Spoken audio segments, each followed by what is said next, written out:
अब ऑपोजिशन की सारी पार्टीज, राहुल गांधी, कांग्रेस, सब ये कहते हैं कि मोदी जी ये जो है मैच फिक्सिंग कर रहे हैं इस चुनाव पर। उन्होंने कहा है कि ईडी, सीबीआई और ईवीएम के बिना आप चुनाव नहीं जीत सकते। क्या कहेंगे आप?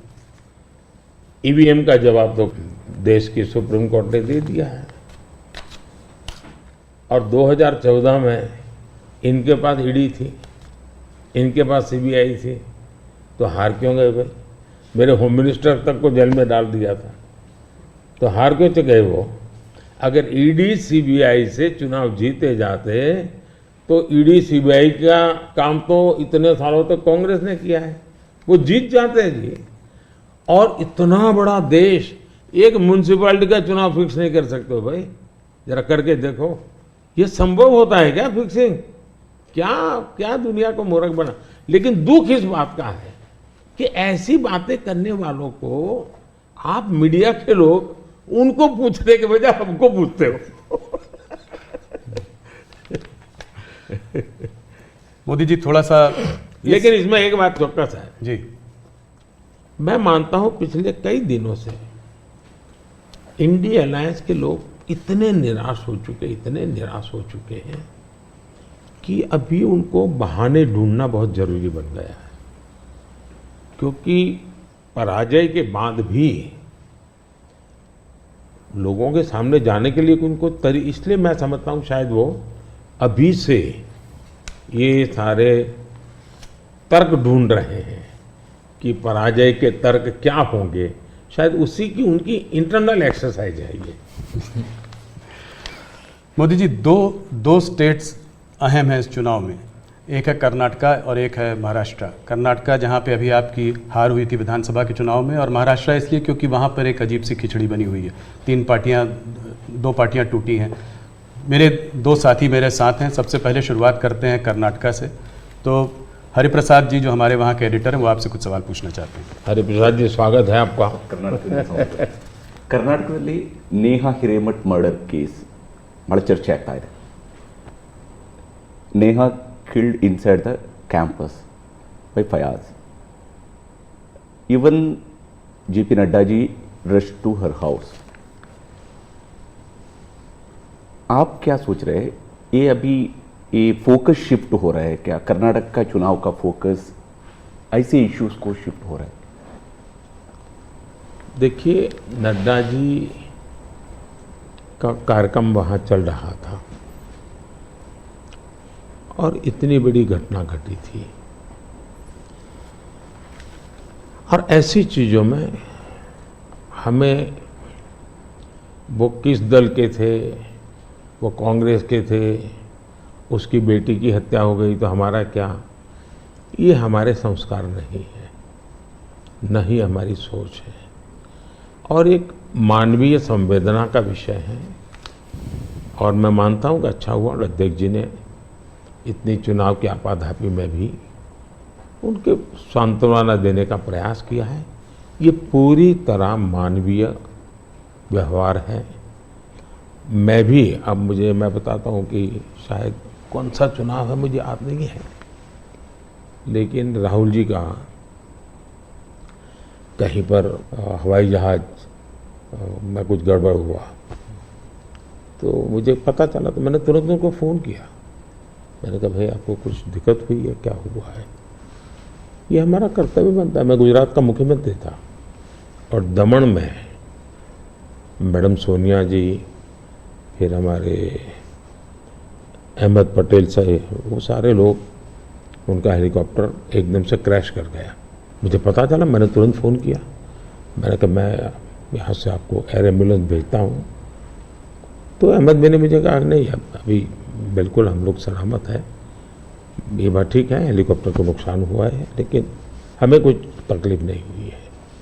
एक बार सोनिया जी काशी गई थी इलेक्शन कैंपेन में, और वहाँ उनको तबीयत एकदम ख़राब हो गई, तो मैंने तुरंत यहाँ से सबको भेजा। मैंने कहा भाई देखो क्या मामला है, या तो हवाई जहाज दो उनको। तो ये एक तो मेरे संस्कार भी हैं, और मैं मानता हूँ कि ये राजनीति से परे होते हैं चीज़ें। तो मेरे लिए किसी भी परिवार में आपत्ति आ जाए, ये हमारा राजनीति से ऊपर उठ करके ही व्यवहार होना चाहिए जी। Regarding the guarantee schemes, in Karnataka, Congress promised 5 guarantees, and they, after coming to power, they delivered that one. They, as per their promise, they are delivering that one. Now, whereas in BJP is more. In the last election, you lost there. Only 66 seats you were able to win there. BJP able to win there. Now again, Yediyurappa जी का leadership और उसका बेटा का leadership में ज़्यादा focus हो रहा है। इसका वजह से थोड़ा सा बीजेपी के अंदर भी कुछ लोग नाराज भी है उधर। वो एक्चुअली आपका मन में कर्नाटका में अभी बीजेपी कितना सीट जीत सकते हैं, क्या है आपका? नंबर 1, यस, कर्नाटका की जनता पश्चाताप कर रही है कि हमने इतनी बड़ी गलती कर दी, इनको बिठा दिया। तो जन समर्थन हमारा कम नहीं हुआ है, जन समर्थन हमारा बढ़ा है। लेकिन इन्होंने इतने ही कम समय में सीएम कौन, अभी भी वो बात सेटल नहीं हुई है। शपथ हुआ है सीएम का, लेकिन सेटल नहीं हुआ है। अपने आप को सीएम मानने वाले लोग बहुत है उसमें। अब कानून व्यवस्था देखिए, चरमरा गई है, बम ब्लास्ट हो रहे हैं, हत्याएं हो रही हैं, आर्थिक स्थिति पूरी तरह कंगालियत की स्थिति में है। वादे तो बड़े बड़े कर दिए उन्होंने, और फिर टैग लगाए, ऐसा होगा तो ये मिलेगा, वैसा होगा तो नहीं मिलेगा। मतलब आप जनता के साथ धोखा भी कर रहे हो। जब हमने कहा कि भाई हम इन लोगों को आयुष्मान कार्ड देंगे, मतलब देंगे, फिर इफ एंड बट लगा करके उसमें बेईमानी नहीं करनी चाहिए। अभी जब हमने कहा कि हम 70 साल से ऊपर के किसी भी वर्ग के व्यक्ति होंगे, इनको आयुष्मान कार्ड देंगे, मतलब देंगे। आप में ये हिम्मत होनी चाहिए। उन्होंने किसानों की जो योजना थी वो रद्द कर दी, किसान सम्मान निधि। कोई कारण नहीं है इस प्रकार से करने का। अब आप कोई सोच सकता है, जब बेंगलुरु दुनिया में हमारा बहुत बड़ा देश की इज्जत बढ़ाने में बेंगलुरु का बहुत बड़ा रोल है।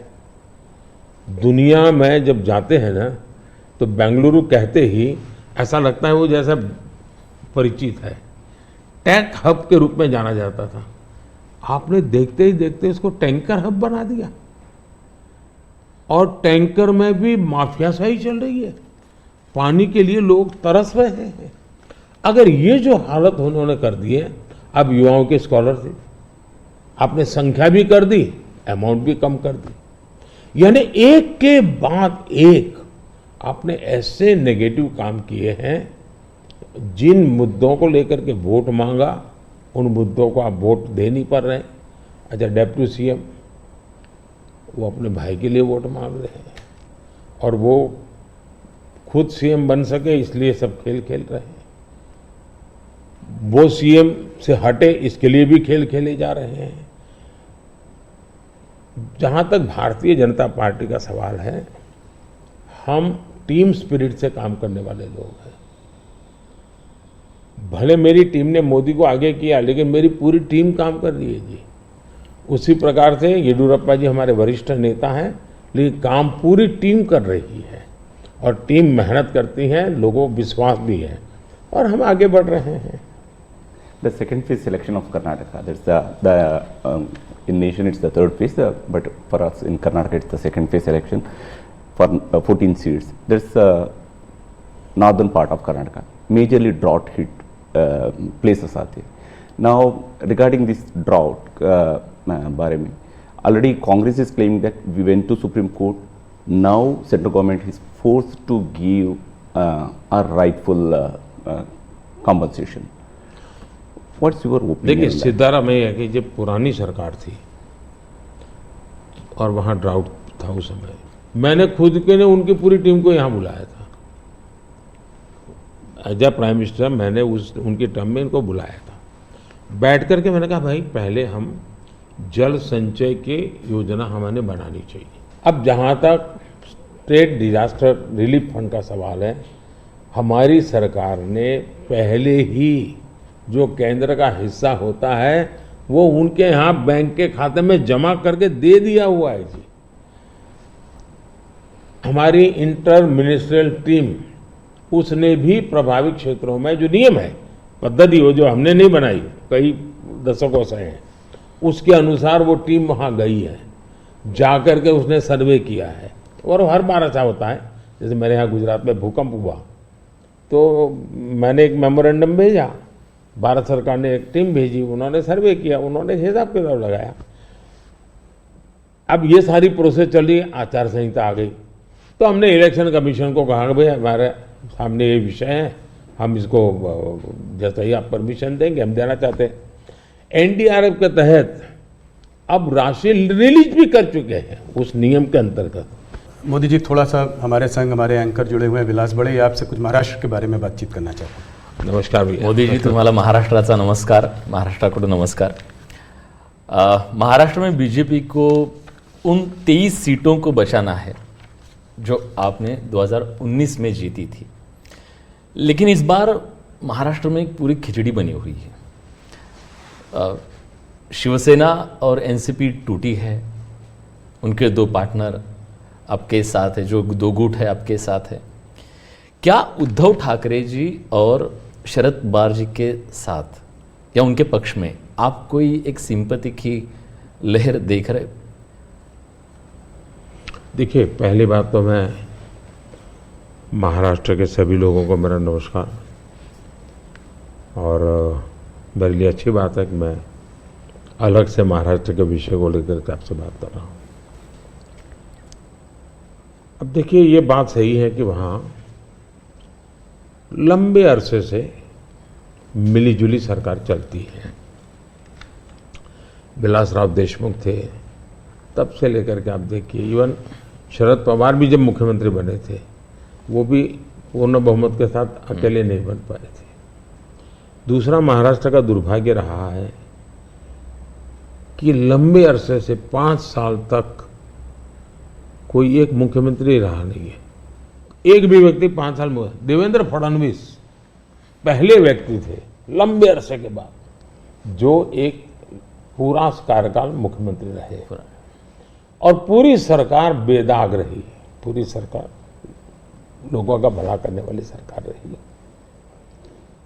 अब सिंपैथी हमारे साथ होनी चाहिए कि जो लोग हमारे साथ चुनाव लड़े, जो लोगों ने हमारे साथ चुनाव लड़ करके महाराष्ट्र के लोगों से वोट मांगा, लेकिन मुख्यमंत्री बनने के खुद के व्यक्तिगत महत्वाकांक्षा के कारण और उसमें अहंकार भर गया, इसके कारण आपने बाला साहब ठाकरे के जमाने से बनी बनाई इस जोड़ी को